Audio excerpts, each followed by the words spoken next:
Question लिखो पहला।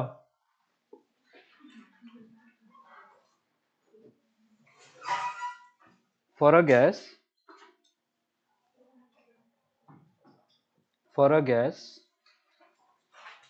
if the temperature is changed, if the pressure is changed from, for a gas if the pressure is changed from P P naught to TO वाला to P naught, if for a gas the pressure is changed from P naught to P naught, keeping the temperature constant, find the percentage change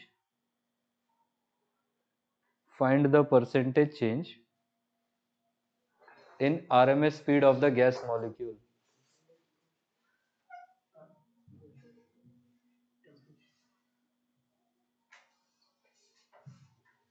Find the percentage change in RMS speed of the gas molecule.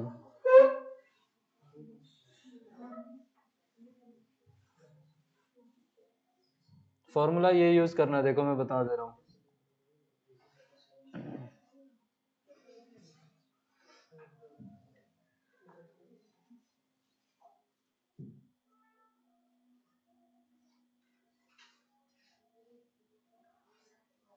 RMS average most probable mean में कौन सी speed ज्यादा होती है? RMS. यही formula RMS का। कौन सा use करेंगे आप? ये तीनों फॉर्मूले हैं आरएमएस के। करो।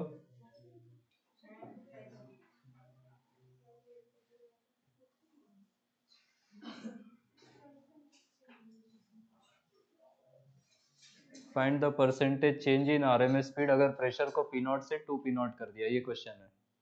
Keeping the temperature constant.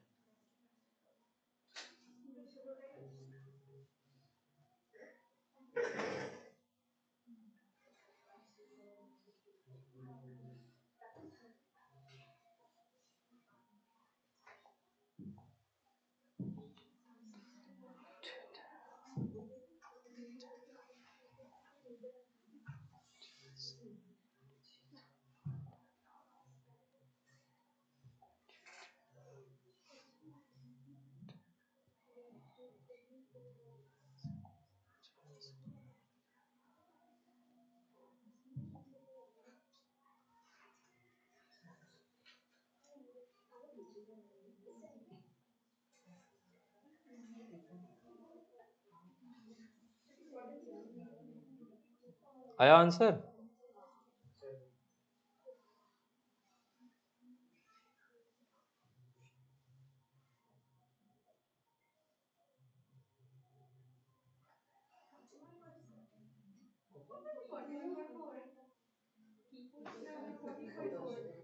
ये फॉर्मूला है कितना ऐसे के 41.4 √2 -1 बाय 1 आया होगा। √2 का वैल्यू 1.41, तो आंसर होना चाहिए कितना? 41.4। नहीं, आंसर 0 है। क्यों? आप लास्ट वाला फॉर्मूला यूज कर रहे हो, ठीक है, कोई इशू नहीं है उसमें। आप पहले फॉर्मूले से देखोगे, अगर टेम्परेचर कांस्टेंट कर दिया तो मास ऑफ द गैस तो वैसे भी चेंज नहीं हो रहा है, क्या ये वीआरएमएस ही कांस्टेंट हो जाएगा? तो उसका परसेंटेज चेंज कितना? 0। फिर उससे √2 टाइम्स कैसे आ रहा है? क्योंकि आपने डेंसिटी अकाउंट फॉर नहीं करी। आप प्रेशर बढ़ाओगे तो डेंसिटी भी तो चेंज होगी, डेंसिटी भी तो 2 टाइम्स ही बढ़ेगी। आ रहा है समझ में? तो आप जब प्रेशर बढ़ा रहे हो तो डेंसिटी भी सेम प्रोपोर्शन में इंक्रीज होगी। आप प्रेशर बढ़ाओगे 2 टाइम्स करोगे, डेंसिटी भी 2 टाइम्स होगी। तो उस लॉजिक से अगेन वीआरएमएस में कोई चेंज नहीं आएगा, क्योंकि आपने टेम्परेचर कैसा रखा है? कांस्टेंट। समझ आ रहा है क्या? Can't trust you guys. लिख देता हूं मैं।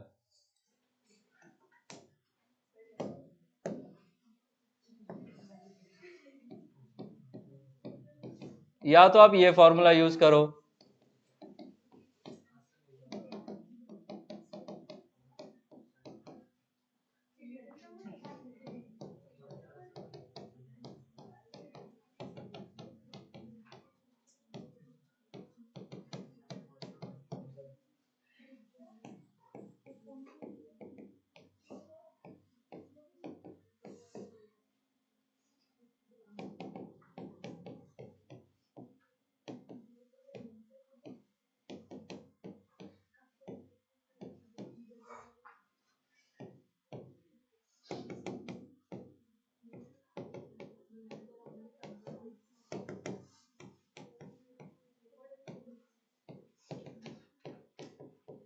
दोनों लिखो।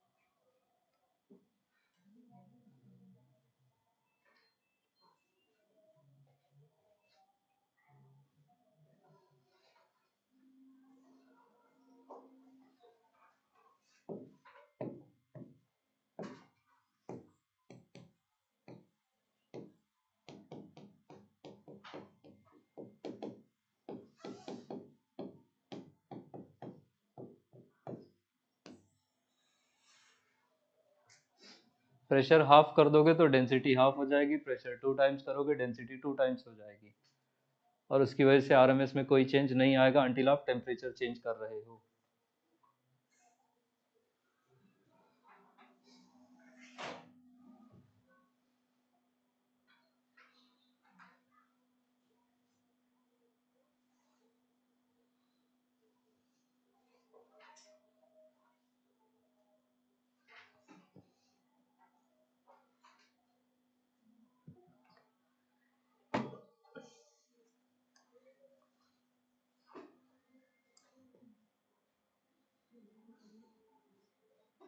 समझ में आया? याद रखना इसको।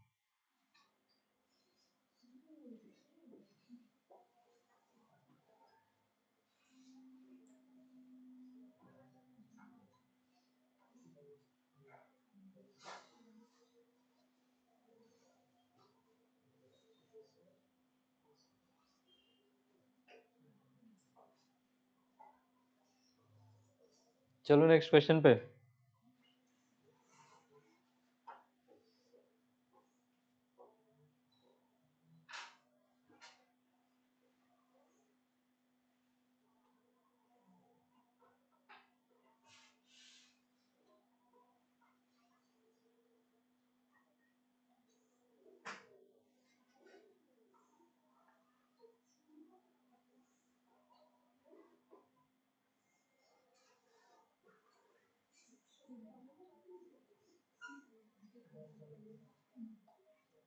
द स्पीड्स ऑफ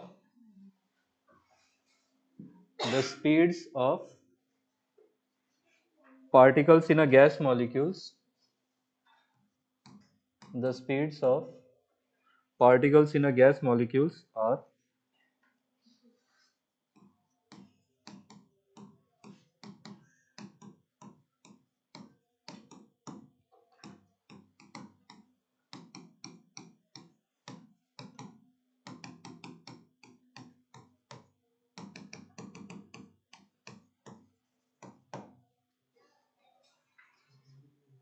गैस में 4 मॉलिक्यूल्स हैं, उनका स्पीड है 2 मीटर पर सेकेंड, 3 मीटर पर सेकेंड, 4 मीटर पर सेकेंड एंड 3 मीटर पर सेकेंड। पूछा है मोस्ट प्रोबेबल स्पीड कितना, एवरेज स्पीड कितना, आरएमएस स्पीड कितना। मोस्ट प्रोबेबल कितना हो जाएगा? क्यों 4? 3 होगा, 2 मॉलिक्यूल्स का स्पीड 3 है।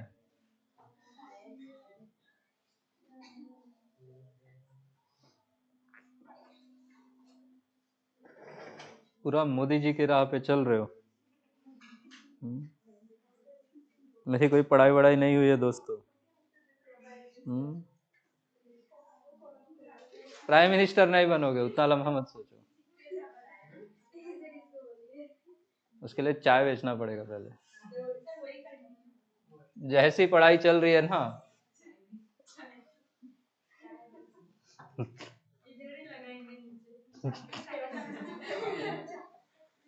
केजी सर आएंगे पीने, वो बहुत चाय पीते हैं। हाँ देंगे भाई देंगे।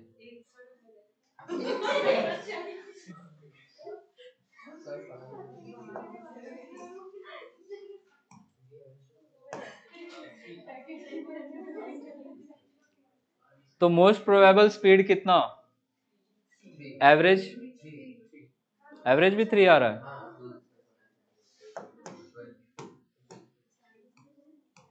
एवरेज के लिए क्या करेंगे? 2 + 3 +?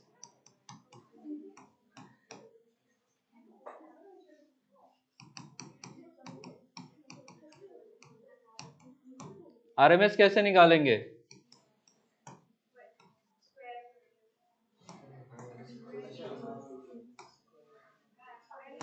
रूट अंडर में स्क्वायर करके ऐड करो। 2 का स्क्वायर प्लस 3 का स्क्वायर प्लस 4 का स्क्वायर प्लस 3 का स्क्वायर डिवाइडेड बाय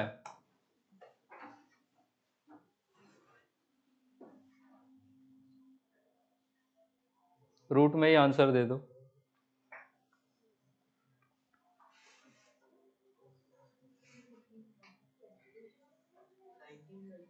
हम्म।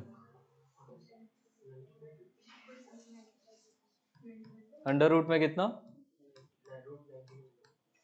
ठीक है।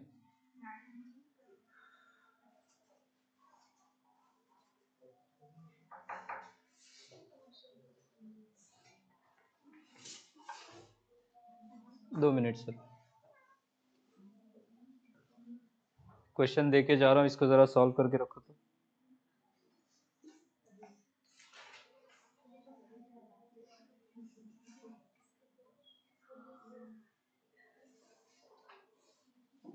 हो गया?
देखिए कितना केमिस्ट्री आता है।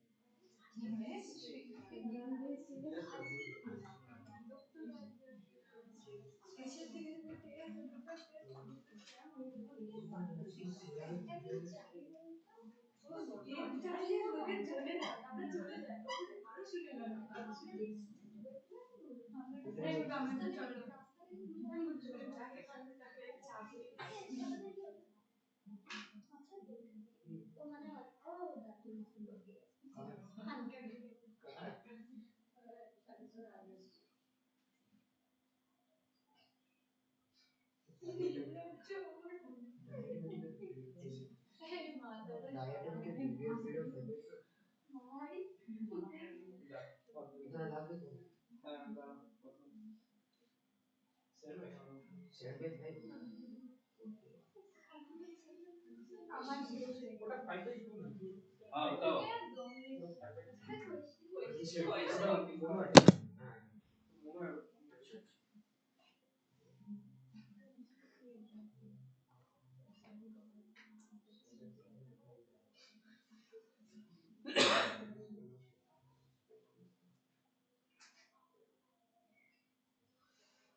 केमिस्ट्री में तो डिटेल में पढ़ते हो डिसोसिएशन वगैरह।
नया वीआरएमएस मिला क्या?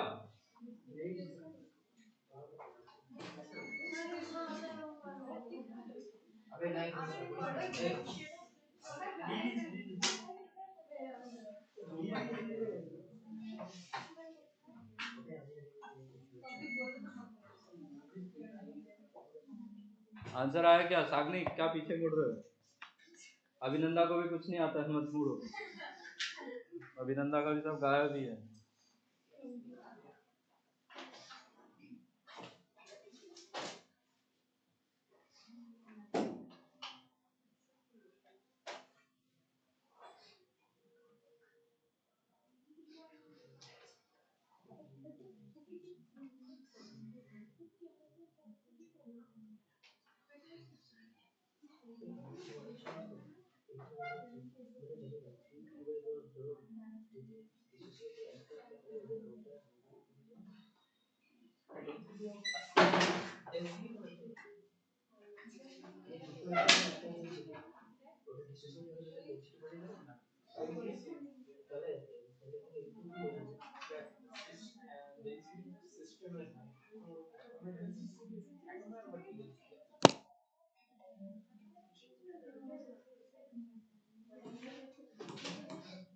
एक डायटोमिक गैस का एग्जांपल दो।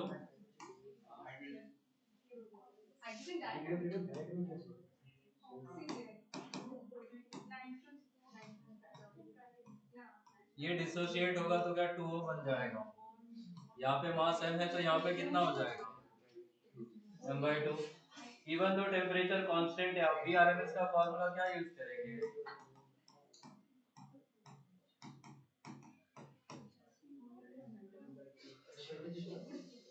तो R चेंज नहीं होगा, T चेंज नहीं होगा, M तो चेंज होगा।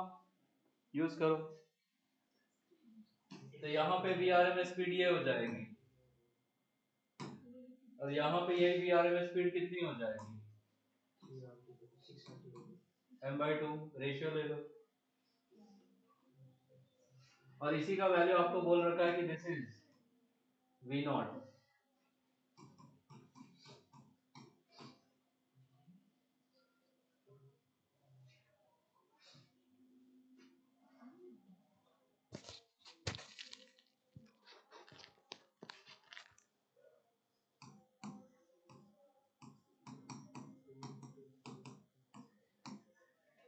आपसे 3RT/m का वैल्यू V0 बोला है, तो ये कितना हो जाएगा? √2 V0। तो after dissociation RMS speed √2 times हो जाएगी। परसेंटेज चेंज निकालो फटाफट।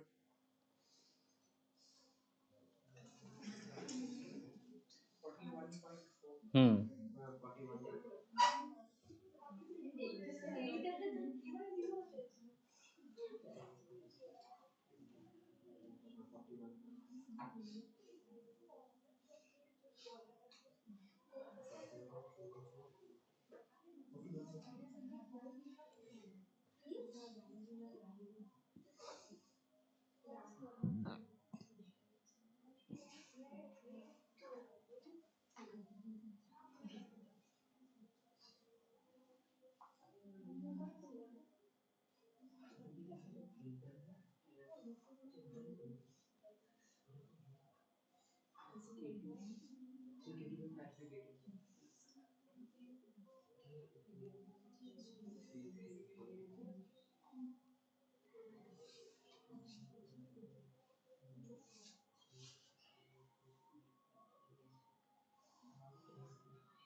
इंटरनल एनर्जी का फॉर्मूला आप ये यूज करेंगे, NF(RT/2).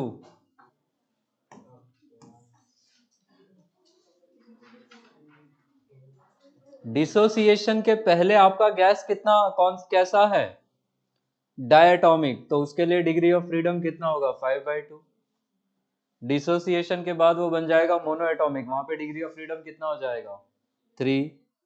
3/2 नहीं, 3। यहाँ पे नंबर ऑफ मोल्स 1, वहां पे कितना हो जाएगा, 2। एन भी अकाउंट करो, एफ भी अकाउंट करो, तब आएगा आंसर।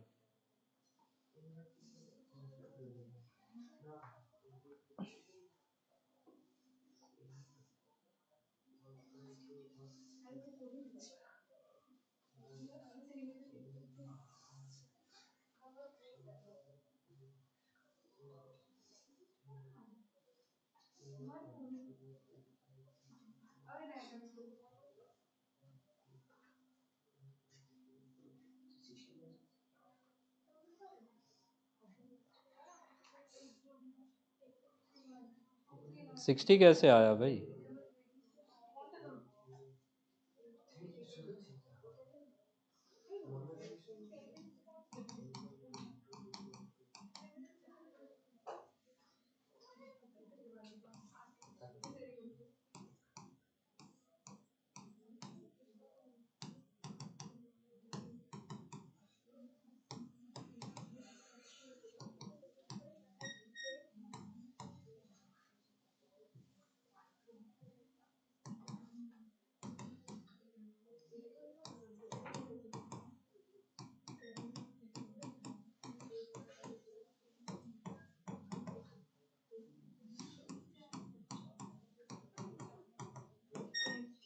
निकालो परसेंटेज चेंज।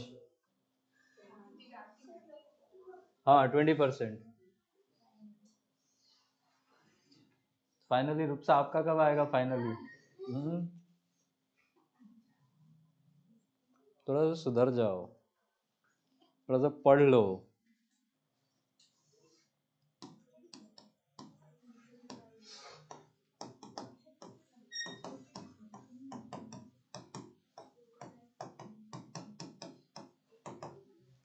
ध्यान देना, अच्छा क्वेश्चन है ये, प्लीज इसको दोबारा करना घर पे।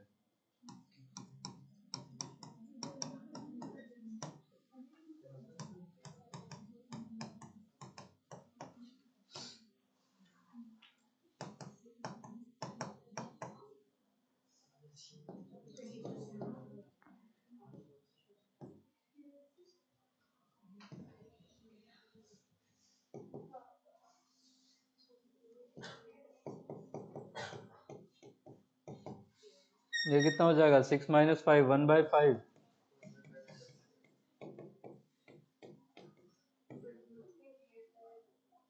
ये होगा इसका आंसर।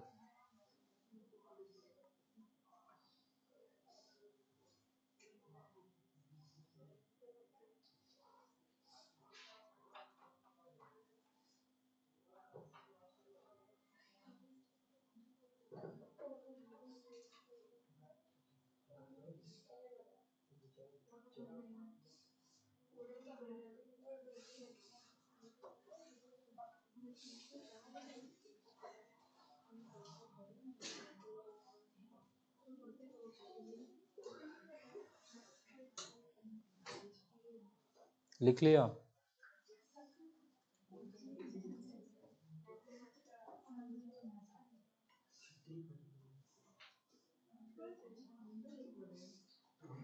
लिखो अगला क्वेश्चन।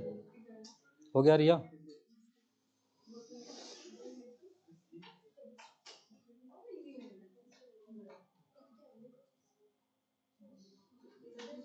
लिखो question.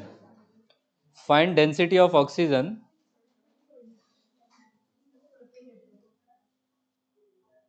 find density of oxygen at 27 degree Celsius. Find density of oxygen at 27 degree Celsius and 1 atm pressure.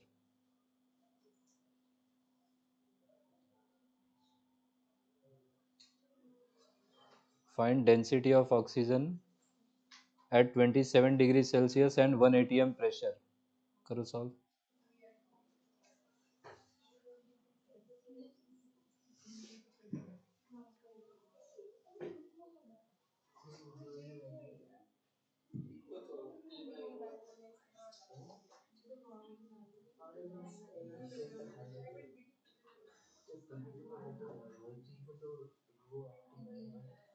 ये यूज करो ना डायरेक्ट।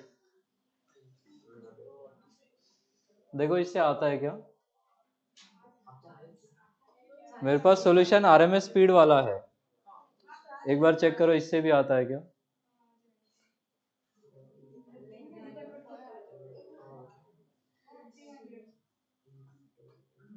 टेम्परेचर केल्विन में रखिएगा। आर का वैल्यू 8.314 ले लेना।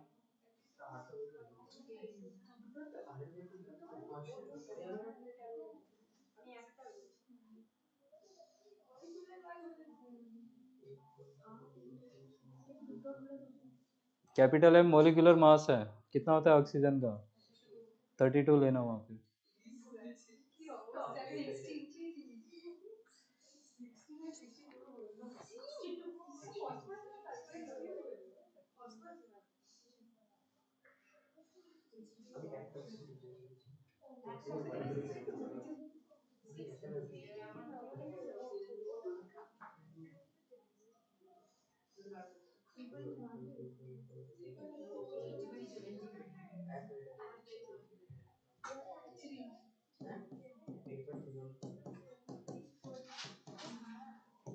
अरे आर इतना केमिस्ट्री पढ़े, अभी आर का वैल्यू पूछना पड़ेगा।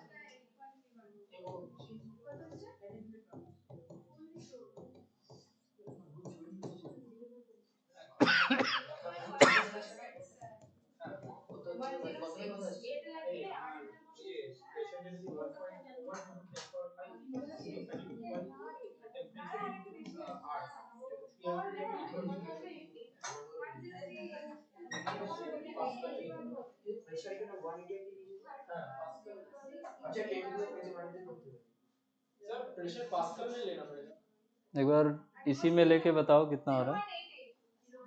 0.88।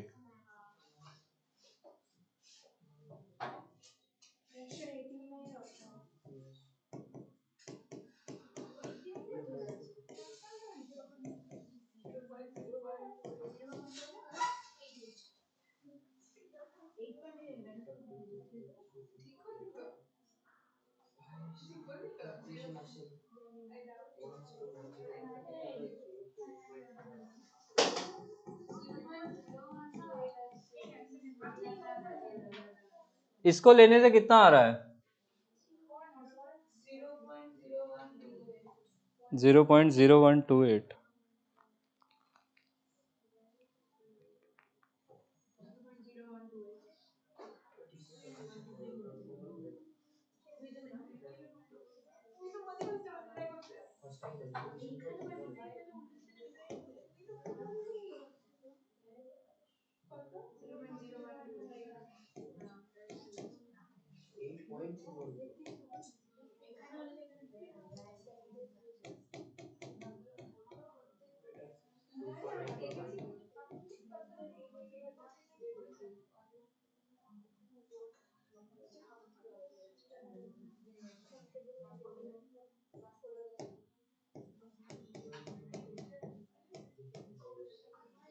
ये वैल्यू कितना आ रहा है जरा ये कैलकुलेट करके बताओ।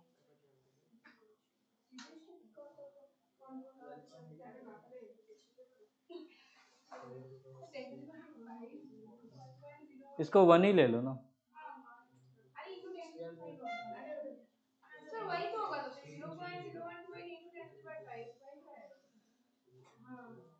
आंसर ये है।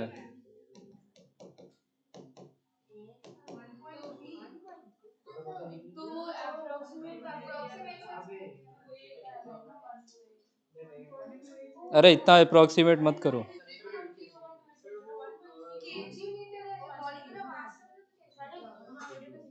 इसको भी तो चेंज करोगे। करो, लेके आओ, आ जाएगा नहीं, लेके आओ।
हाँ, पहले 3 kT/m यूज करो, वहां से VRMS मिलेगा, फिर उसको 3p/ρ से भी इक्वेट कर दो।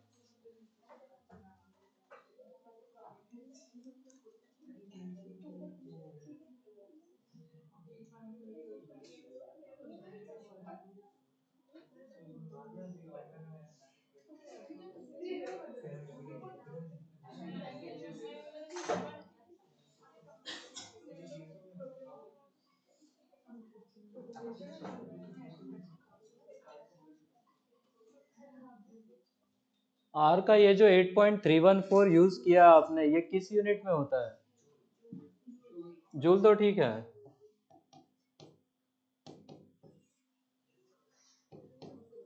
क्या होता है इसका unit? R is equal to.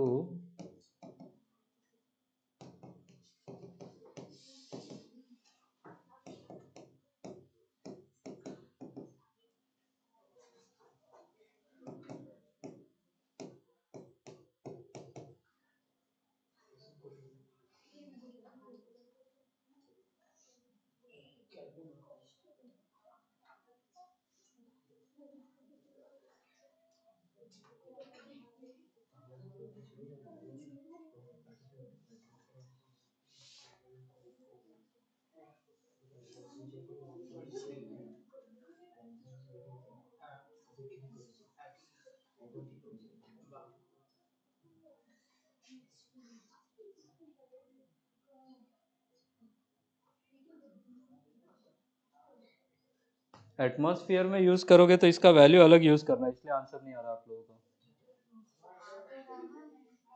आ तो रहा है, कैसे भाई?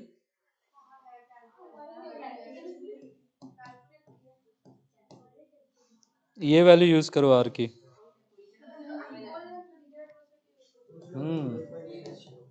लीटर एटमॉस्फेयर वाला यूज करना है।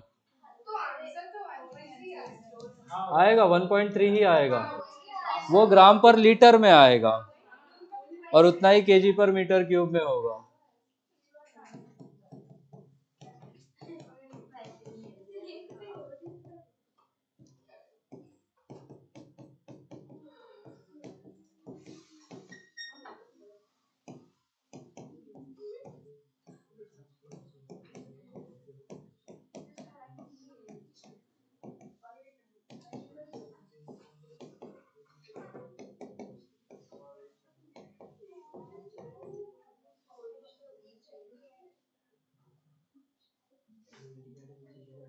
ये है सॉल्यूशन इसका।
कहाँ पे भी डायरेक्टली प्रोपोर्शनल? अरे वॉल्व है भैया, वॉल्व।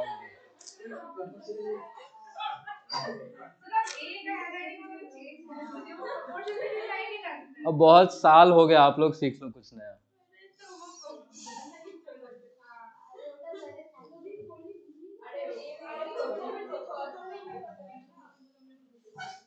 मुझे सिग्नेचर चेंज करना पड़ेगा मेरा। That is not happening. Solve करो इसको। बीच में ऐसा वॉल्व लगा के बंद कर रखा है। लेफ्ट वाले बल्ब में गैस का प्रेशर है P0, वॉल्यूम V0 और टेम्परेचर T0। राइट वाले बल्ब में प्रेशर है 2P0, volume V0, temperature T0। बोला है कि वॉल्व खोल दे तो फाइनल प्रेशर कितना होगा।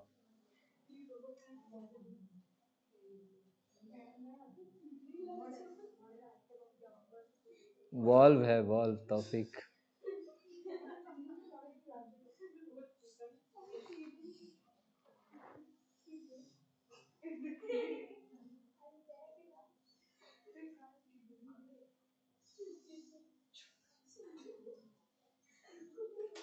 सॉल्व करो इसका जल्दी, मुझे थर्मोडायनामिक्स भी स्टार्ट करना है।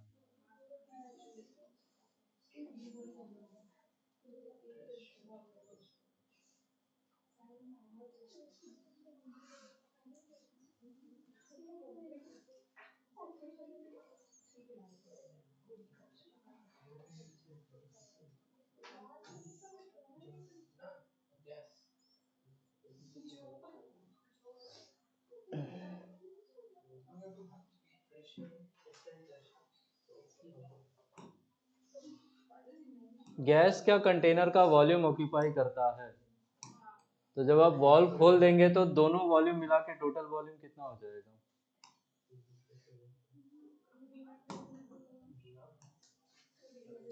टू वी नॉट हो जाएगा। टेम्परेचर दोनों तरफ टी नॉट है, वो टी नॉट ही रहेगा। इसी क्वेश्चन में फाइनल टेम्परेचर भी पूछा था, बट वो इजी है तो मैंने पूछा नहीं।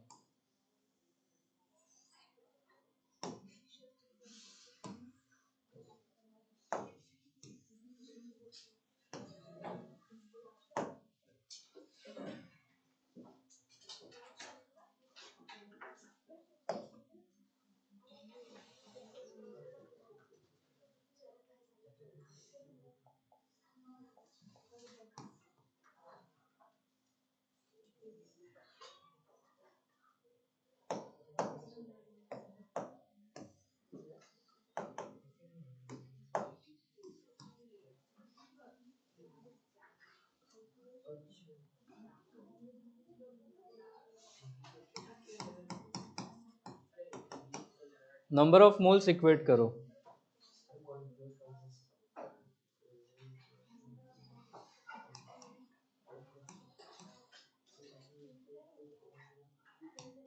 पीवी इज इक्वल टू होता है एनआरटी।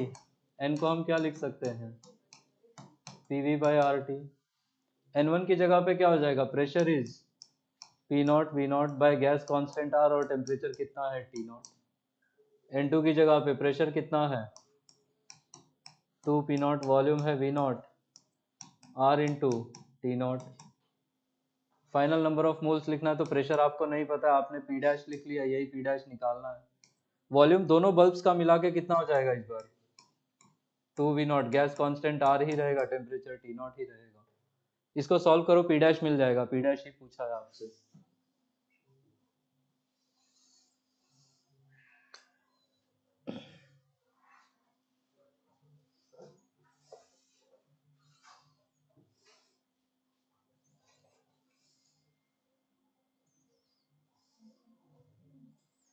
वो एनडीए वाला बालक किधर है आज?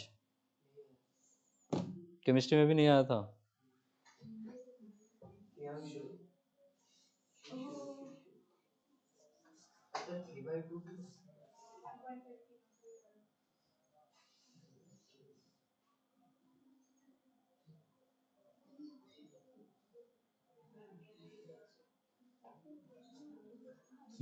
ठीक है।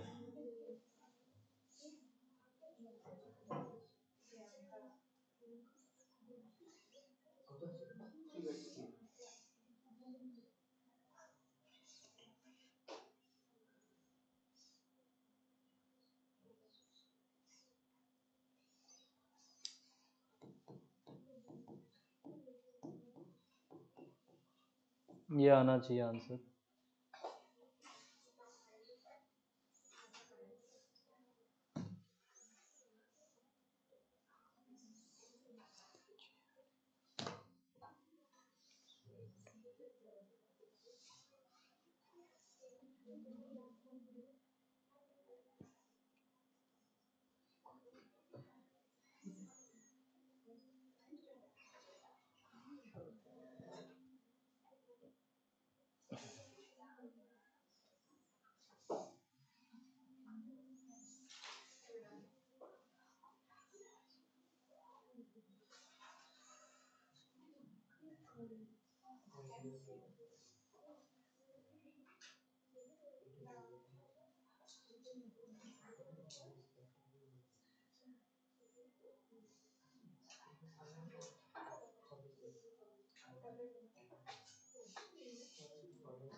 अगला क्वेश्चन लिखो।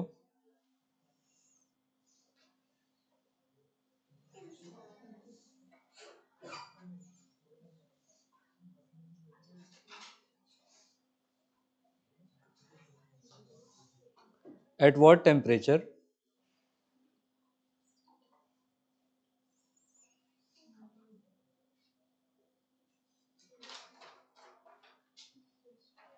at what temperature the RMS velocity of a hydrogen molecule, at what temperature the RMS velocity of a hydrogen molecule is equal, the RMS velocity of a hydrogen molecule is equal to that of an oxygen molecule.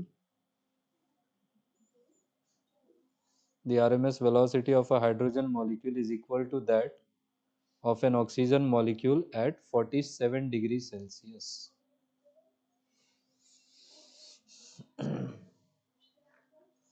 Oxygen का 47 पे जो RMS speed है वो hydrogen का किस temperature पे होगा, ये क्वेश्चन है। √3RT/m यूज करो फॉर्मूला।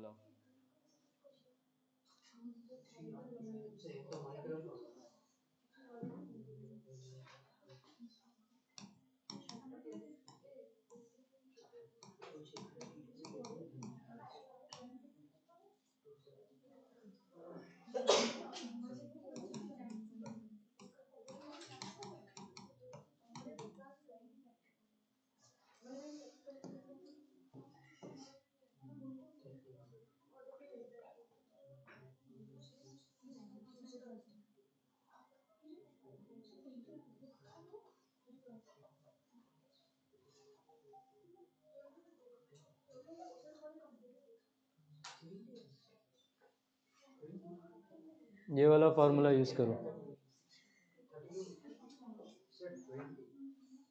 हम्म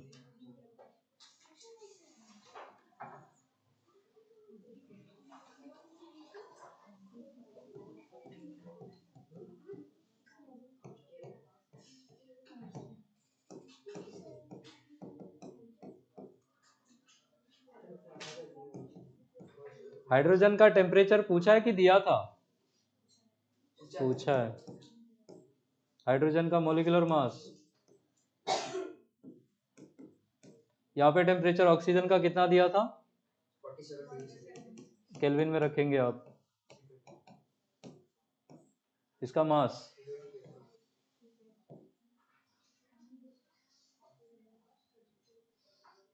यहाँ से टी कितना आ रहा है? क्या बात कर रहे हो? ये भी गलत करोगे क्या?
एक क्वेश्चन जेई मेंस का है कि किसी गैस मॉलिक्यूल की आरएमएस वेलोसिटी टेम्परेचर से कैसे प्रोपोर्शनल है। गैस मॉलिक्यूल का आरएमएस वेलोसिटी टेम्परेचर के साथ कैसे प्रोपोर्शनल है, ये जेई मेंस का क्वेश्चन है 2023 का ही। √T।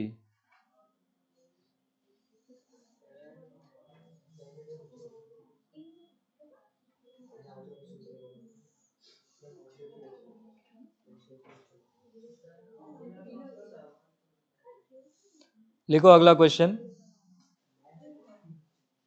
Given below are two statements, given below are two statements, आपको बताना है कौन सा ट्रू है कौन सा फॉल्स है। स्टेटमेंट 1 लिखो। Given below are two statements, statement 1 में लिखना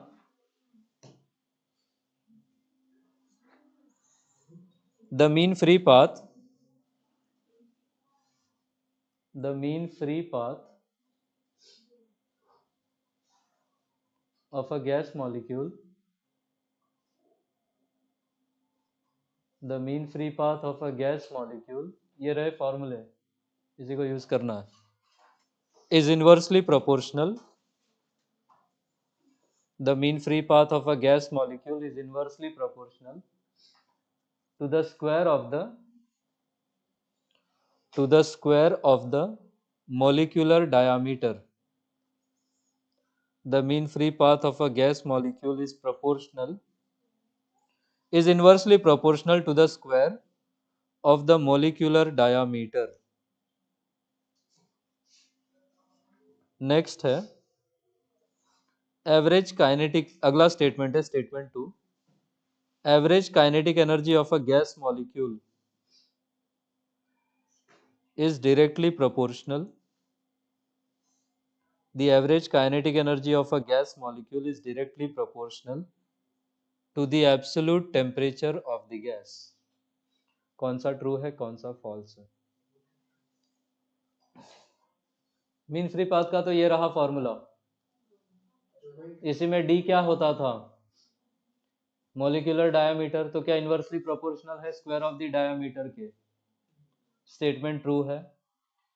तो फर्स्ट स्टेटमेंट, ये फॉर्मूला कोई एक लिख लो तो बगल में, जो मन करे, ये 3 फॉर्मूले हैं, कोई भी एक लिख लो। आइडियली तो तीनों लिखना चाहिए आपको, तीनों लिखो, लिखो, आप ही को फायदा है, आप ही का एग्जाम होना है, मेरा एग्जाम थोड़ी ना होना है। आप ही के 4 नंबर बढ़ जाएंगे, मेरा क्या जा रहा है।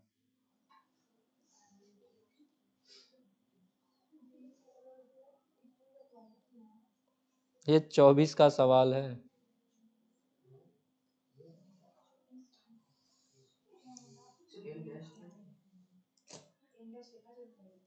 नंबर डेंसिटी, यूनिट वॉल्यूम में कितने नंबर ऑफ मॉलिक्यूल्स है वो है एन डैश। तो लैम्बडा के तीनों फॉर्मूले लिख लो।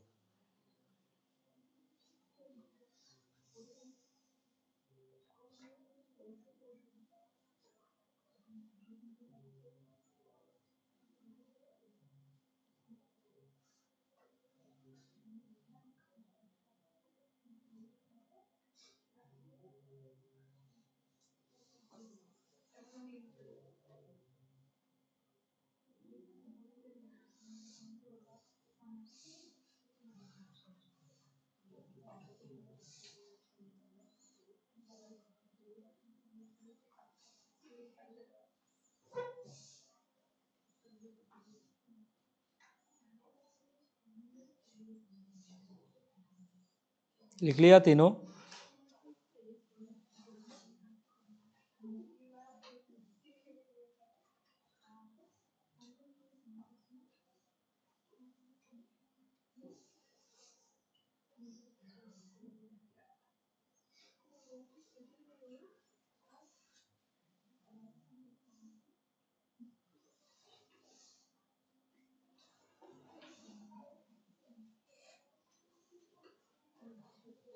फिर ये फॉर्मूला लिखो तो, ये वाला E is equal to 3/2 KT, वो के ई करके लिख लेना,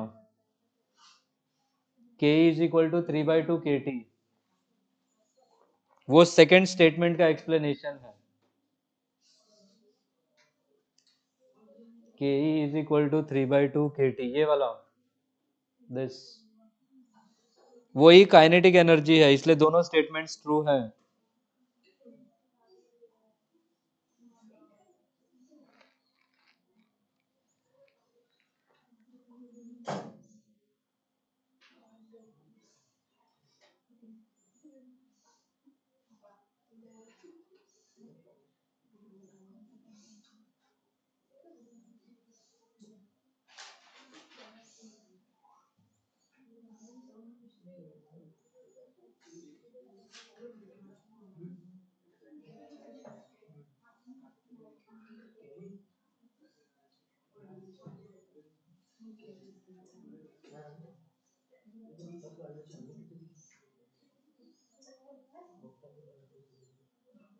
अगला क्वेश्चन लिखो।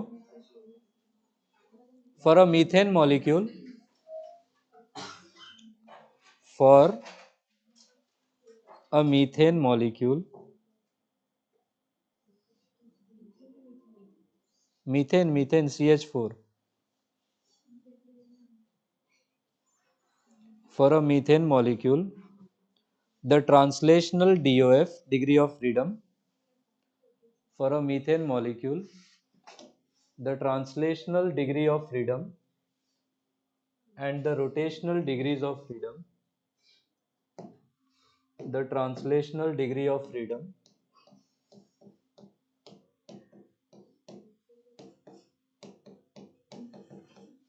and rotational degree of freedom are,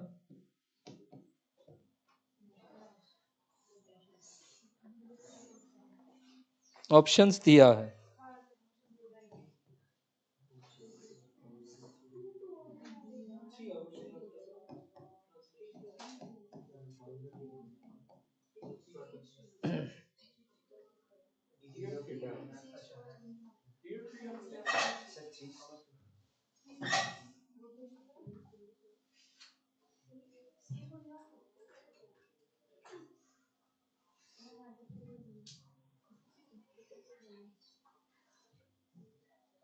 These are the options।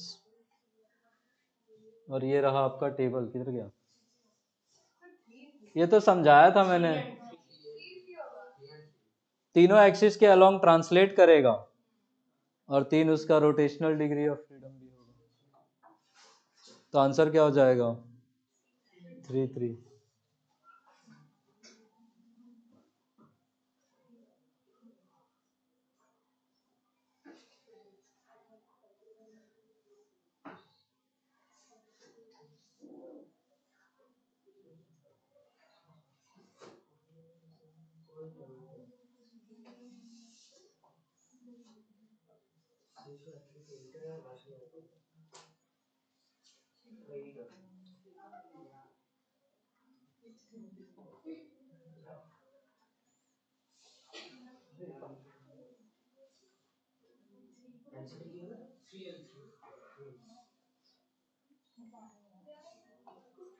Last question लिखो। 3 3 होगा आंसर। 3 ट्रांसलेशन का, 3 रोटेशन का।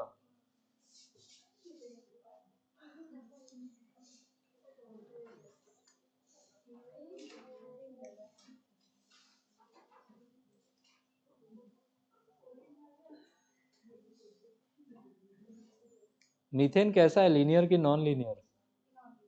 नॉन लीनियर है, तो तीनों एक्सिस के अबाउट रोटेशनल इनर्शिया होगा, इसलिए रोटेशनल डिग्री ऑफ फ्रीडम 3, और ट्रांसलेट तो तीनों डायरेक्शन में करेगा तो 3 ही होगा।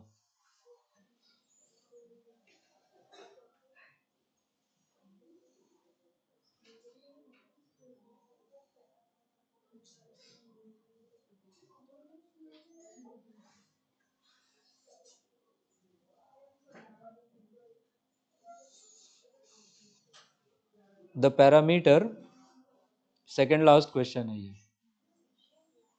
The parameter that remains the same, the parameter that remains the same for molecules of all gases, the parameter that remains the same for molecules of all gases at a given temperature is, options लिखो। The parameter that remains the same for molecules of all gases at a given temperature is, first लिखना के ई kinetic energy, second है linear momentum, third है मास, fourth है RMS speed. के ई linear momentum, मास, RMS speed.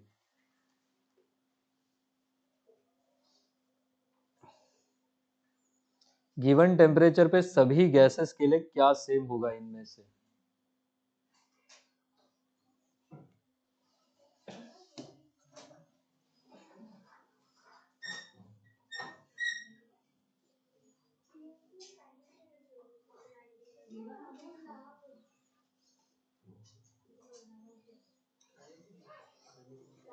क्या होना चाहिए?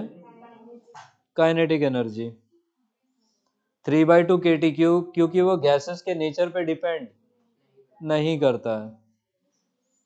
तो आंसर हो जाएगा इसका kinetic energy.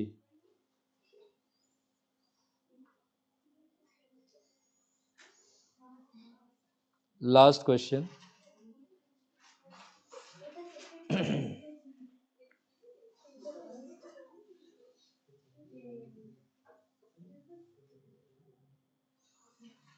The total kinetic energy,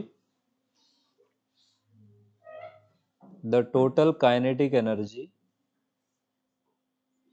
of 1 mole of oxygen, the total kinetic energy of 1 mole of oxygen at 27 degrees Celsius, the total kinetic energy of 1 mole of oxygen at 27 degrees Celsius is, question mark लगाना। Question में उन्होंने बोला है कि use R is equal to 8.31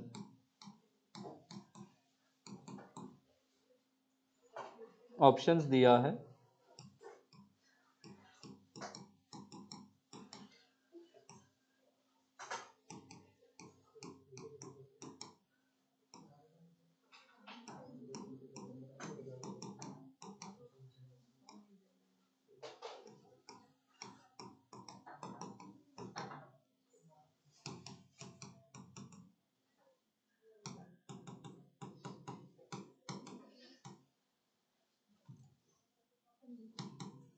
ये use करो।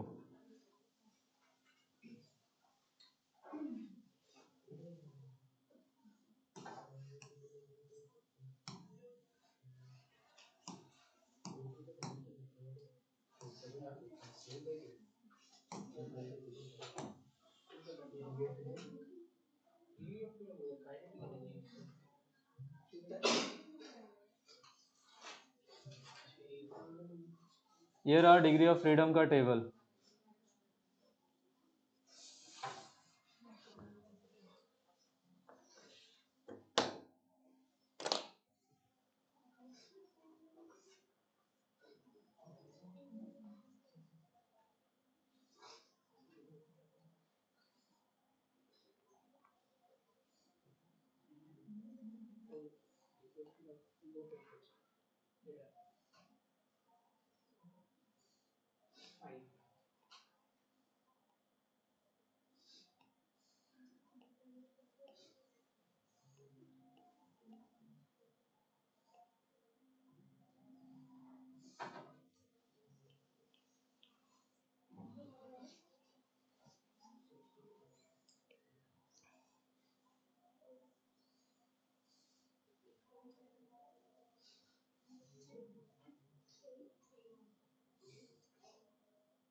F का value कितना यूज किया? 5। ठीक है, लो टेम्परेचर वाला यूज करना है। नंबर ऑफ मोल्स 1 दे ही रखा है। आर का वैल्यू क्या यूज करना है बताया? टेम्परेचर केल्विन में रखना, बस आंसर आ जाएगा।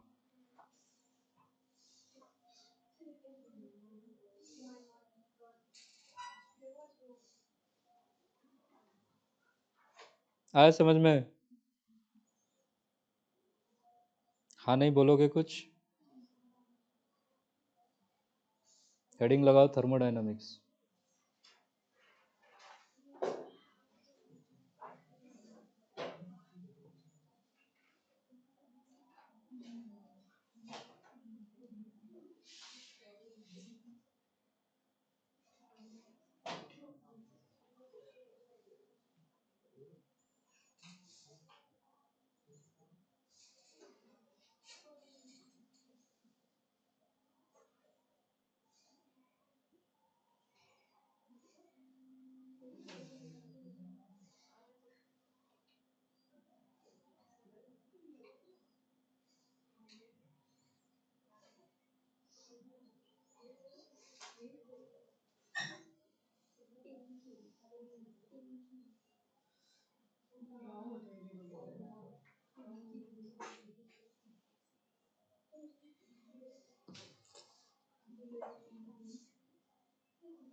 आ गया ये?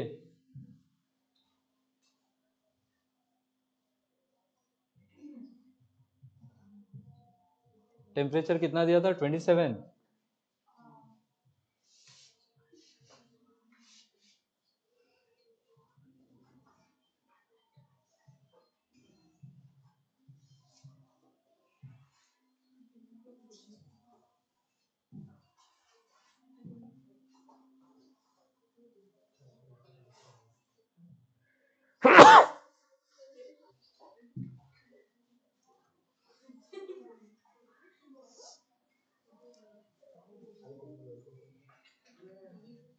क्या होता है हेबर बॉश प्रोसेस? आईसीएससी वाले ना, आपने तो पढ़ा होगा, ध्यान ही नहीं है। यहाँ सुनो, चलो कुछ नहीं, चुप हो जाओ अब। हीट, टेम्परेचर और conversion of heat to other forms of energy जो हम पढ़ेंगे वाया डिफरेंट थर्मोडायनामिक प्रोसेसेस, उसी को हम क्या बोलते हैं?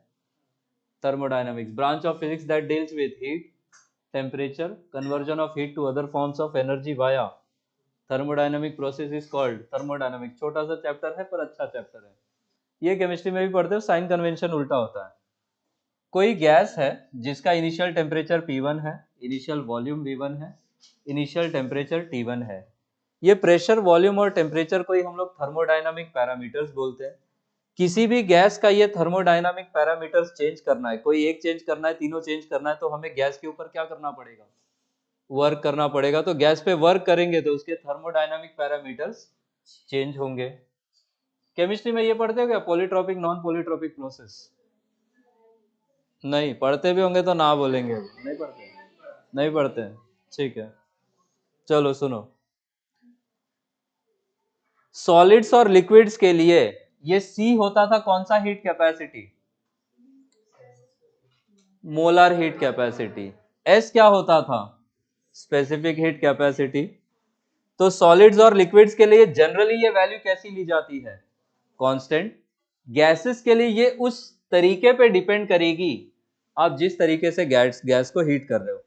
गैस को हीट करने का तरीका मतलब आपने प्रेशर कांस्टेंट रख के हीट किया है या आपने टेम्परेचर कांस्टेंट रख के हीट किया है। आ रहा है बात समझ में? आप ये टेम्परेचर कांस्टेंट रख के तो क्या ही हीट करेंगे, प्रेशर कांस्टेंट रख के हीट करोगे तो हीट रिक्वायर्ड अलग हो जाएगी। आप वॉल्यूम कांस्टेंट रख के हीट करोगे, हीट रिक्वायर्ड अलग हो जाएगी। ठीक है, तो गैसेस के लिए हम लोग कहते हैं कि ये जो हीट कैपेसिटीज है, be it the molar heat capacity, be it the specific heat capacity, it depends on the way in which the gas is heated.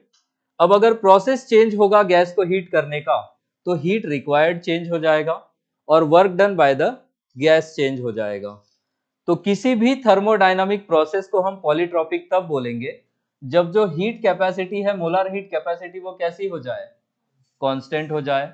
अगर ये हीट कैपेसिटी कांस्टेंट है मोलार वाला, तो dq इज इक्वल टू क्या, NC/dt लिखते थे। ये c अगर कांस्टेंट है तो इंटीग्रेशन से बाहर आ जाएगा, dt का इंटीग्रेशन t देगा। Between the two values of temperature इसी डिफरेंस को हम कितना लिख देंगे? Delta t।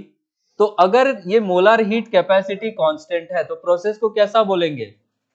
Polytropic process.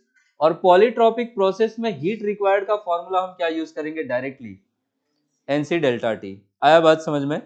अब अगर किसी प्रोसेस में ये जो हीट कैपेसिटी है ये कांस्टेंट नहीं है, कांस्टेंट नहीं होगा तो किसी चीज पे डिपेंड करेगा, वो डिपेंड करेगा टेम्परेचर पे। So the molar heat capacity will be a function of what? Temperature. तो अब क्या हम C को फिर से बाहर ला पाएंगे? नहीं। अब हमें जो हीट रिक्वायर्ड है वो using the process of integration carry out करना पड़ेगा। आ रहा है बात समझ में? तो ऐसा थर्मोडायनामिक प्रोसेस जिसमें मोलर हीट कैपेसिटी कांस्टेंट हो, उसी को क्या बोलते हैं? पॉलीट्रॉपिक। ऐसा प्रोसेस जिसमें मोलर हीट कैपेसिटी टेम्परेचर का फंक्शन है, उसी को हम क्या बोलते हैं? Non polytropic. आ रहा है बात समझ में? ठीक है, आगे सुनो। एक होता है क्वासी स्टैटिक प्रोसेस, ये पढ़ते हो? हाँ, है ना? क्या होता है? नहीं मूव करता है। ऐसा प्रोसेस जिसको बहुत धीरे धीरे कैरी आउट करे। आ रहा है बात समझ में? इतना धीरे कैरी आउट करे कि हर इंस्टेंट पे थर्मोडायनामिक इक्विलिब्रियम हो, उसी प्रोसेस को हम क्या बोलेंगे? It is a quasi static process. तो it is a thermodynamic process carry out so slowly that the system is in thermodynamic equilibrium at any या every instant। और thermodynamic equilibrium होने से डिस्टिंक्ट और डिफाइंड वैल्यूज होंगी किसकी? Pressure, volume, temperature की।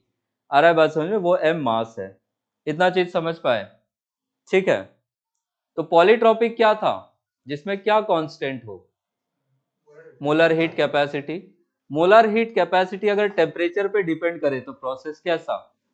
Non polytropic. Quasi static process मतलब इतना धीरे कैरी आउट किया है कि हर पॉइंट पे कौन सा इक्विलिब्रियम है? थर्मोडायनामिक। केटीजी में मैंने टाइप्स ऑफ इक्विलिब्रियम पढ़ाए थे, व्हाट वेर दे? थर्मल था, मैकेनिकल था, केमिकल था। मैकेनिकल इक्विलिब्रियम की क्या कंडीशन थी? एक्सटर्नल फोर्स हर पार्टिकल पे कितना हो? जीरो। थर्मोडायनामिक इक्विलिब्रियम कब बोलते थे? टेम्परेचर सेम हो। केमिकल इक्विलिब्रियम कब बोलते थे? जब amount of chemical chemical reaction नहीं, अमाउंट ऑफ केमिकल स्पीशीज कैसा हो? सेम हो। और तीनों ही इक्विलिब्रियम साइमल्टेनियसली हो जाए तो हम क्या बोलते थे? System is in thermodynamic equilibrium. Thermodynamic equilibrium होने से ये थर्मोडायनामिक पैरामीटर्स का वैल्यूज कैसा होता है? They are clearly distinct and defined. तो ऐसा प्रोसेस जिसको बहुत धीरे धीरे कैरी आउट करा है कि हर इंस्टेंट पे थर्मोडायनामिक इक्विलिब्रियम में है, उसी प्रोसेस को हम बोलेंगे it is a quasi static process. Cyclic process वो प्रोसेस है जिसका इनिशियल और फाइनल स्टेट कैसा हो जाए? सेम। इनिशियल और फाइनल स्टेट सेम है तो चेंज इन प्रेशर कितना होगा? Zero. Change in volume, initial final state same मतलब initial pressure final pressure same, तो चेंज इन प्रेशर कितना हुआ? Zero. Initial volume final volume same, change in volume कितना? Zero. Initial temperature final temperature भी same, तो change in temperature कितना? Zero. Internal energy का formula last में जो केटीजी के लास्ट में पढ़ा था, Maxwell's law of equipartition of energy, वहां पे हमने U इज इक्वल टू क्या पढ़ा था?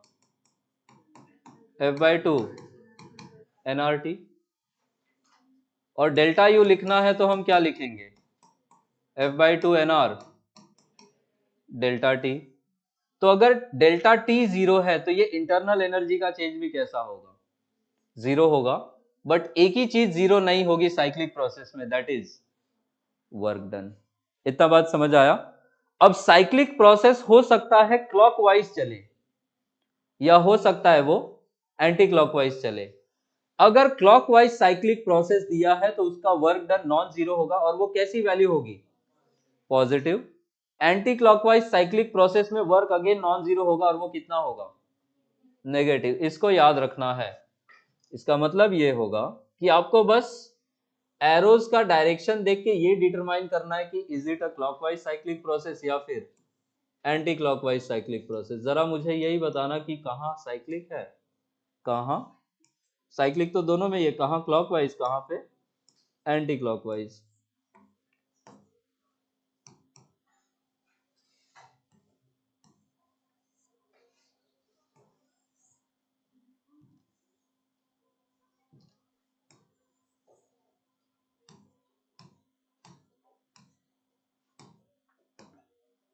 वो स्क्वायर वाला कैसा है? क्लॉकवाइज साइक्लिक या anti clockwise cyclic? Clockwise cyclic. तो उसमें वर्क डन कैसा आएगा? पॉजिटिव आएगा। ये नीचे सर्कल वाला एंटी क्लॉकवाइज, तो इसमें वर्क डन कैसा आएगा? नेगेटिव। इस प्रोसेस में डेल्टा पी पूछे, जीरो, क्योंकि साइक्लिक है तो डेल्टा पी कितना होगा? Zero. Delta we, delta T internal energy का चेंज, पर work done non zero. Positive या नेगेटिव? पॉजिटिव, क्योंकि वो कैसा साइकिल है? क्लॉकवाइज, नीचे वाले में delta P, delta we, delta T, delta U, work done, positive या नेगेटिव, नेगेटिव। इतना चीज समझ पाए? ठीक है। तो ले दे के याद ये रखना है, ये ऑब्जेक्टिव में पूछते हैं कि साइक्लिक प्रोसेस में क्या जीरो, क्या नॉन जीरो, या वर्क डन कैसा कैसा। तो क्या क्या जीरो होगा? प्रेशर का चेंज, वॉल्यूम का चेंज, टेम्परेचर का चेंज, इंटरनल एनर्जी का चेंज, ये चार चीजें कैसी होंगी? जीरो। अगर क्लॉकवाइज साइक्लिक हुआ तो work done positive, anti clockwise cyclic हुआ तो वर्क डन नेगेटिव। अब वर्क डन बाय गैस का फॉर्मूला जो हम यूज करेंगे वो हो जाएगा इंटीग्रेशन पीडीवी। क्या यूज करेंगे? Integration PDV. ठीक है। ये हमने इनिशियली पिस्टन यहां पे था, अंदर में हमने कुछ गैस ली है जिसका इनिशियल प्रेशर P है, वॉल्यूम V है, टेम्परेचर T है। हमने उसको थोड़ी सी हीट दे दी, पिस्टन अपनी जगह पे रुका रहेगा या पिस्टन ऊपर मूव करेगा? ऊपर मूव करेगा। पिस्टन ऊपर मूव किया, उसको ऊपर मूव करवाने के लिए क्या नीचे से गैस ने फोर्स लगाया होगा? बिल्कुल। पिस्टन का एरिया हमने A मान लिया है। पिस्टन अगर इनिशियल से फाइनल पोजीशन में ऊपर गया तो क्या मैं बोल सकता हूं this is the change in volume dV। और अगर ये जो वैल्यू जिससे पिस्टन मूव किया उसको मैंने dy बोला है, तो ये स्मॉल चेंज इन वॉल्यूम कितना हो जाएगा? Area of the piston into displacement of the piston. Work done का फॉर्मूला मैकेनिक्स में क्या पढ़ते हैं हम लोग?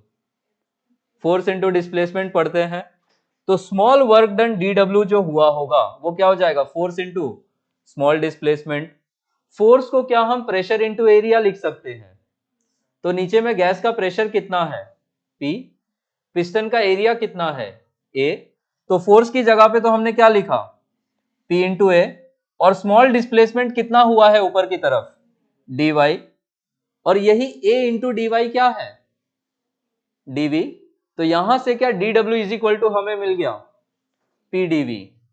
तो वर्क डन, जो टोटल वर्क डन होगा, क्या वो इसी स्मॉल वर्क डन का इंटीग्रेशन होगा?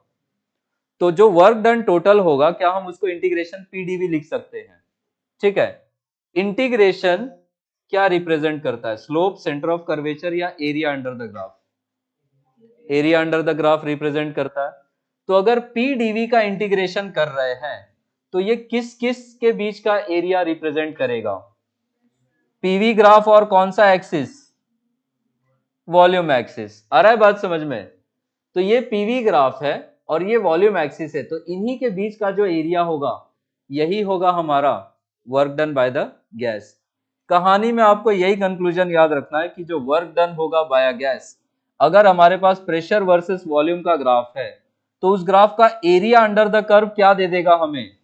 Work done. वो एक्सिस बदल देते हैं, आप किस एक्सिस के साथ एरिया निकालोगे? वॉल्यूम एक्सिस के साथ। क्यों वॉल्यूम एक्सिस के साथ निकालना है? क्योंकि हम इंटीग्रेशन किसके रिस्पेक्ट में कर रहे हैं?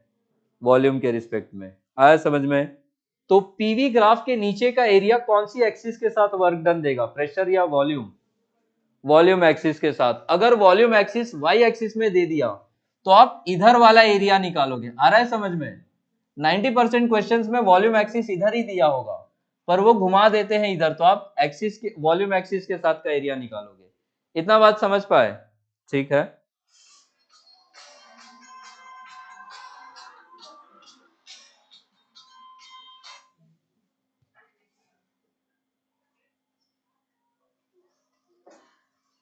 आगे बताओ। अरे आगे बताओ, नहीं आगे सुनो। बताओगे क्या? बता ही तो नहीं रहे हो कुछ। यहां ध्यान दो। अब वर्क डन बाय गैस का फॉर्मूला हम लोग क्या यूज करेंगे? P delta V। वॉल्यूम अगर इंक्रीज हुआ तो ये डेल्टा V का वैल्यू कैसा आएगा? पॉजिटिव या नेगेटिव? पॉजिटिव आएगा। वॉल्यूम इंक्रीज हुआ तो फाइनल वॉल्यूम कैसा होगा? कम या ज्यादा? ज्यादा होगा। So if volume increases, volume increase होगा मतलब गैस एक्सपांड होगी या कॉन्ट्रैक्ट होगी? गैस एक्सपांड होगी। गैस एक्सपांड होगी तो वॉल्यूम इंक्रीज होगा, तो फाइनल वॉल्यूम बड़ा होगा या छोटा होगा? बड़ा होगा। Change in volume delta V which is V final minus V initial, ये कैसा आएगा? पॉजिटिव। अगर डेल्टा V पॉजिटिव है तो W is equal to P delta V भी कैसा आएगा, पॉजिटिव। तो अगर गैस एक्सपांड हुई तो डेल्टा वी पॉजिटिव आएगा और वर्क डन भी कैसा आएगा, पॉजिटिव आएगा। गैस को अगर कंप्रेस कर दे देन व्हाट, इसका उल्टा हो जाए तो वॉल्यूम डिक्रीज होगा। अगर गैस क्या हो जाएगी, कंप्रेस कर दें, if the gas is compressed volume decrease होगा। अब फाइनल वॉल्यूम कैसा होगा, लेस देन द इनिशियल होगा। अब यही delta V which is V final minus V initial, ये कैसा आएगा, नेगेटिव आएगा। और फिर वर्क डन कैसा आ जाएगा, पी डेल्टा वी से नेगेटिव। तो गैस अगर एक्सपांड हुई तो वर्क डन कैसा लिया जाएगा, पॉजिटिव। गैस अगर कंप्रेस हुई तो वर्क डन कैसा लिया जाएगा, नेगेटिव। ठीक है। सो हम बोलते हैं work is done by the gas on the piston as it expands. ये गैस किसको पुश कर रहा है, पिस्टन को। तो वो किसको एनर्जी सप्लाई करेगा, पिस्टन को। आ रहा है बात समझ में। आपके जो बाइक्स वगैरह के इंजन होते हैं या फॉर दैट मैटर कार के इंजन होते हैं, अंदर क्या पिस्टन सिलेंडर अरेंजमेंट होता है। तो आप अंदर फ्यूल भेजते हो, उसको इग्नाइट करते हो, वो फ्यूल इग्नाइट होने से क्या वो गैस एक्सपांड होती है। अंदर एक इग्निशन करके हम लोग क्या एक छोटा सा ब्लास्ट टाइप का क्रिएट करते हैं। वो ब्लास्ट होने से गैस का वो अंदर जो फ्यूल है उसका वॉल्यूम क्या हो जाता है, इंक्रीज हो जाता है। वो वॉल्यूम इंक्रीज होने से आपके जो पिस्टन पे है क्या वो फोर्स लगाता है। आ रहा है बात समझ में। वही पिस्टन आगे पीछे मूव करता है और उसकी वजह से आपके इंजन को एनर्जी मिलती है। तो बेसिकली गैस किस पे वर्क कर रहा है, पिस्टन पे एज इट एक्सपांड्स, और उसका उल्टा भी ट्रू है। ये सब में बताओ वर्क डन किधर पॉजिटिव किधर नेगेटिव, देखे कितना समझ पाए।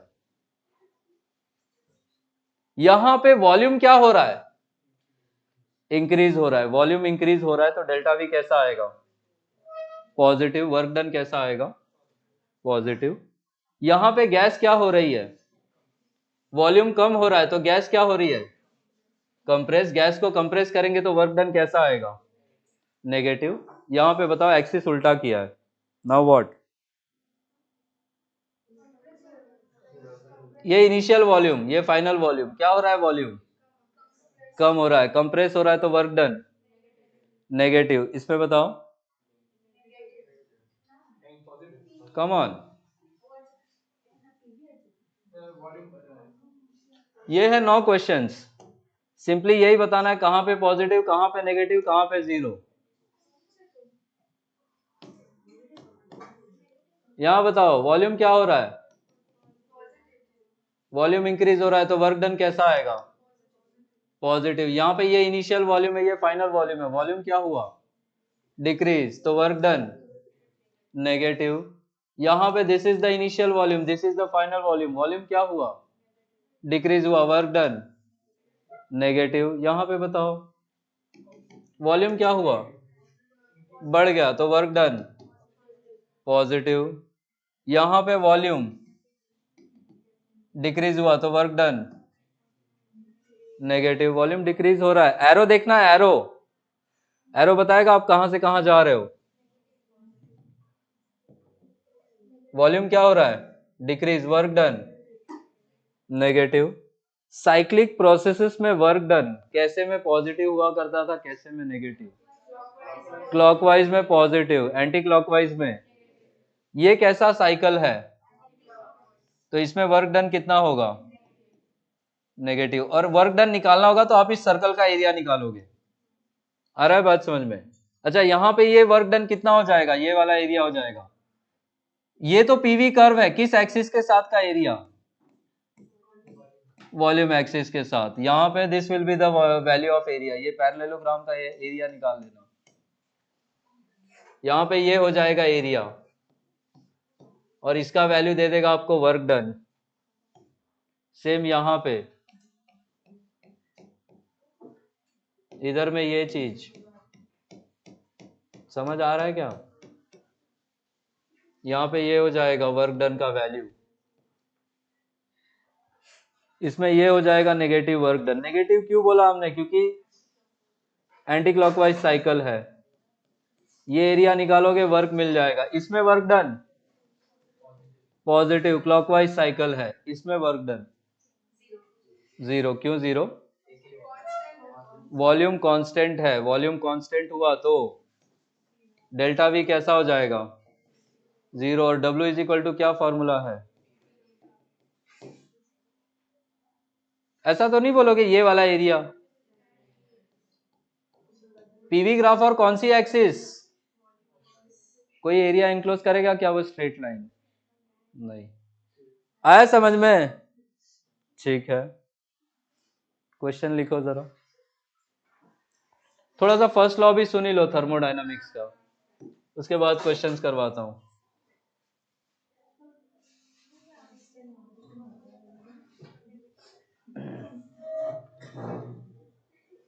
यहीं से साइन कन्वेंशन उल्टा होना शुरू होता है।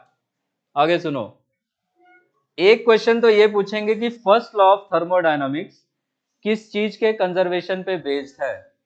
एनर्जी। ठीक है, सिंपली ये कहता है कि हमने किसी गैस को क्यू अमाउंट का एनर्जी दिया तो उसको लेके वो दो काम करेगा। एक तो वो अपनी इंटरनल एनर्जी बढ़ाएगा और दूसरा वर्क करेगा। ठीक है, तो किसी भी गैस को हमने जो हीट दिया वो हीट लेके वो गैस दो काम करेगा। कितने काम करेगा?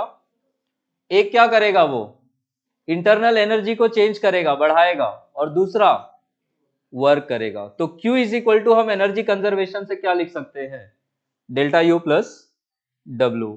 डिफरेंशियल फॉर्म में इसी Q की जगह पे हम dQ लिखेंगे, डेल्टा U की जगह पे du लिखेंगे, और वर्क डन की जगह पे आप W ही लिखोगे या dW लिख सकते हो। ठीक है, तो differential form of first law of thermodynamics is dQ is equal to du plus dW कह लो। और स्टेट फॉर्म को क्या लिखते हैं? Q is equal to delta U plus W। Q क्या है? हीट सप्लाइड, एब्जॉर्ब भी हो सकती है, रिजेक्टेड भी हो सकती है। Delta U change in internal energy, delta लगा है, चेंज है वो। और W is what? Work done. अब साइन कन्वेंशन यहां पे समझना, ये साइन कन्वेंशन समझ गए तो बहुत इजी है। फिर हीट एब्जॉर्ब्ड को फिजिक्स में हम कैसा लेते हैं? पॉजिटिव। हीट रिजेक्टेड या हीट सप्लाइड को कैसा लेते हैं? नेगेटिव। अगर सिस्टम ने हीट लिया तो उस हीट की वैल्यू को कैसा लोगे आप इस फॉर्मूले में? पॉजिटिव। अगर सिस्टम ने हीट दिया, रिजेक्ट किया, तो फिर उसका वैल्यू कैसा लेंगे? नेगेटिव। आ रहा है समझ में? कोई एक याद रखना, हीट एब्जॉर्ब फिजिक्स में कैसा होता है? पॉजिटिव। और उसका उल्टा हीट रिजेक्टेड कैसा लेंगे? नेगेटिव। अगर इंटरनल एनर्जी बढ़ गई तो फाइनल इंटरनल एनर्जी ज्यादा होगी, डेल्टा यू का वैल्यू कैसा लिया जाएगा? पॉजिटिव। अगर इंटरनल एनर्जी घट गई तो फाइनल वाली वैल्यू कम होगी, और चेंज कैसा आएगा? Negative. So if internal energy increases, question में बताएंगे वो इंटरनल एनर्जी इंक्रीज हो रही है या डिक्रीज हो रही है। अगर बोला कि इंटरनल एनर्जी इंक्रीज हुई बाय 7 जूल,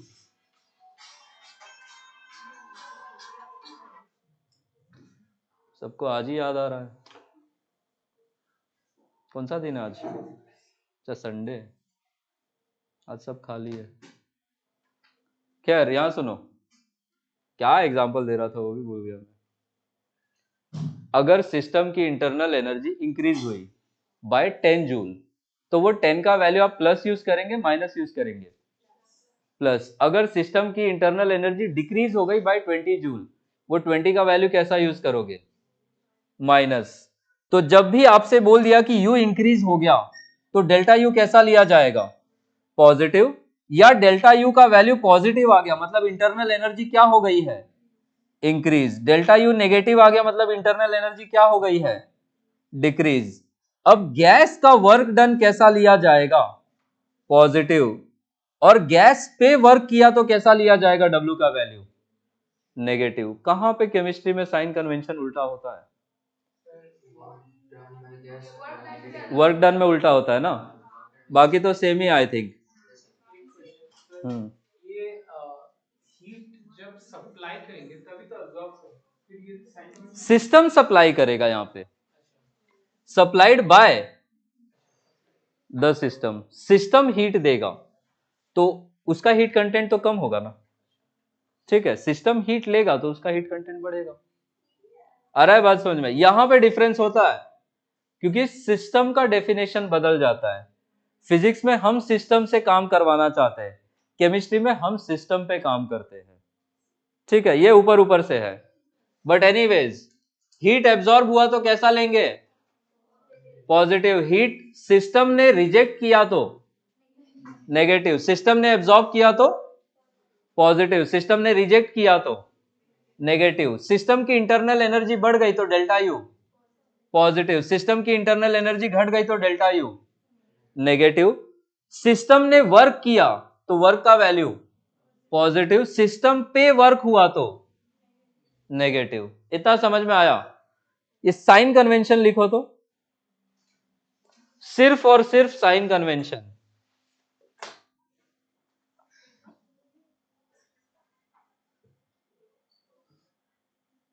और वो Q is equal to delta U plus W लिख लो, first law.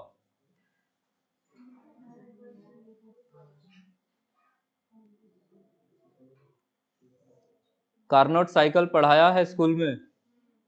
Carnot engine, heat engine, refrigeration cycle.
लिख लिए साइन कन्वेंशन। ये क्वेश्चन करो।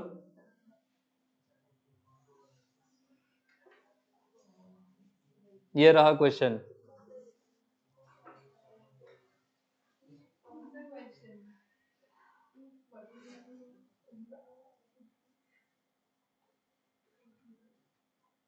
अभिनंदन, पढ़ाई नहीं हो रही है आपकी? बिल्कुल कर सकते हो, कर आप लोग सब कर सकते हो, बस करना नहीं चाहते हो आप लोग। थोड़ा रामदेव बाबा का भक्त बनो, वो बोलते हैं करने से होगा। इसीलिए तो भक्त नहीं हो।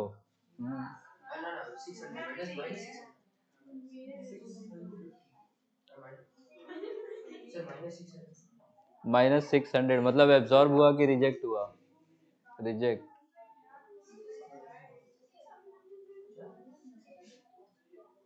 डेल्टा यू कैसा यूज करा तौफिक? -400 ठीक है, क्योंकि यू डिक्रीज हो रहा है।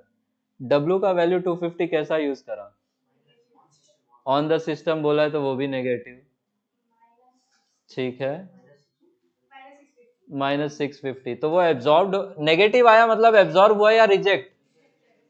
रिजेक्ट। तो सिस्टम ने कितना हीट रिजेक्ट करा होगा? 650 जूल्स।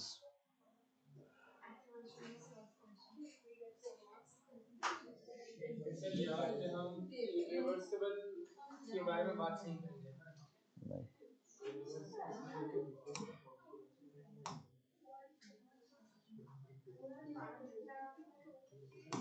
सो यू डिक्रीज हो रहा है तो डेल्टा यू कैसा लिया जाएगा?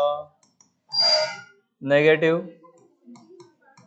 -400 जूल। अच्छा, ये work done on the system, ये कैसा लेंगे? -250। और फर्स्ट लॉ का फॉर्मूला क्या है? अरे इधर बताओ। Q is equal to delta U की जगह पे -400, -250, आंसर -650। और नेगेटिव का मतलब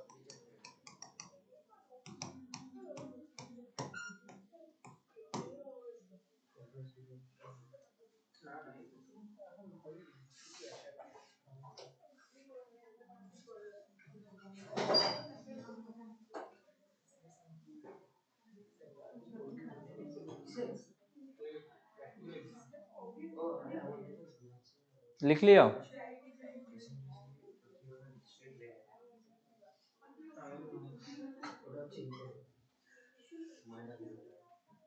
what is an isothermal process? क्या क्या प्रोसेस जानते हो? कौन कौन से? आइसोथर्मल में क्या कांस्टेंट? आइसोबारिक, आइसोकोरिक और एडियाबैटिक। हीट एब्जॉर्ब या रिजेक्टेड जीरो, मतलब ठीक है। आइसोथर्मल प्रोसेस कौन सा लॉ फॉलो करेगा? कौन सा gas law? Boyle's law. Isobaric process Charles law. Isochoric process Gay Lussac's law. और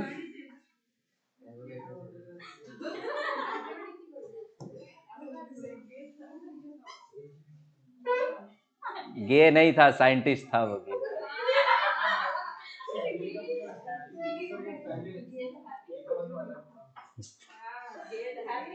गाय है वो इंसान, गाय लुसेक्स लॉ।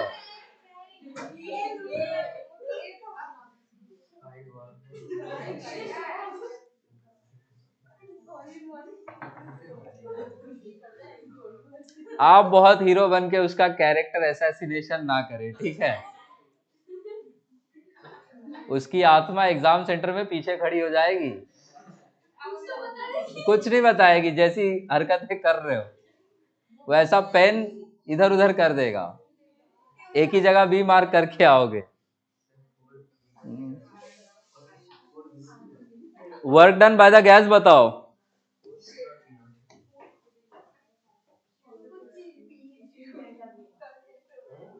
ऐसे जा रहा है प्रोसेस।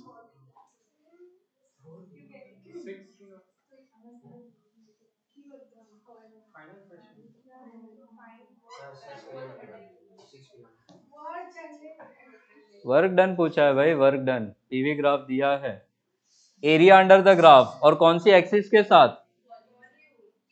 ये पूरा वॉल्यूम ये पूरा एरिया निकालो।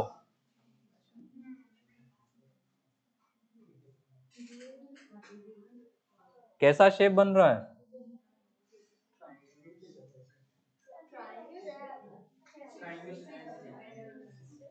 क्या half into sum of the parallel sides into height लगा सकते हैं?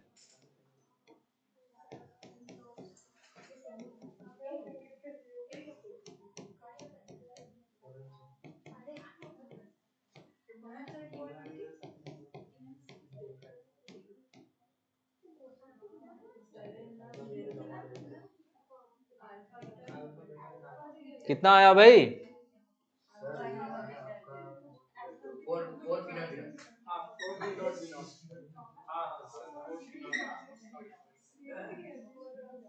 गैस एक्सपांड हो रही है, कंप्रेस हो रही है? एक्सपैंड हो रही है। वॉल्यूम क्या हो रहा है? इंक्रीज हो रहा है।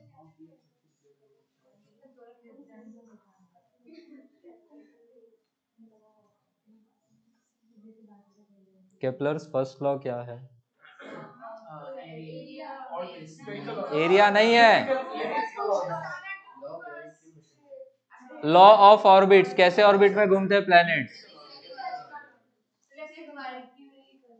सिर्फ मर्क्यूरी एलिप्टिकल में घूमता है, बाकी सब ऑलमोस्ट सर्कुलर में है। बट ये बात केपलर को नहीं पता थी, ये आज हमें पता है। सेकेंड लॉ क्या है केपलर का? Law of areas. Area swept by the position vector of the planet equal होता है किसके कंजर्वेशन पे बेस्ड है?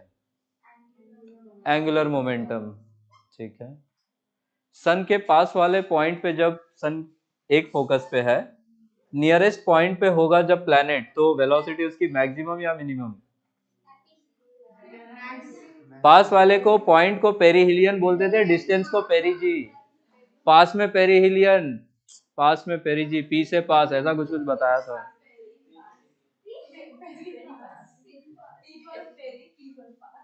यही बोला था पढ़ाते टाइम, यही याद रखना था। थर्ड लॉ मैथमेटिकली क्या लिखते हैं?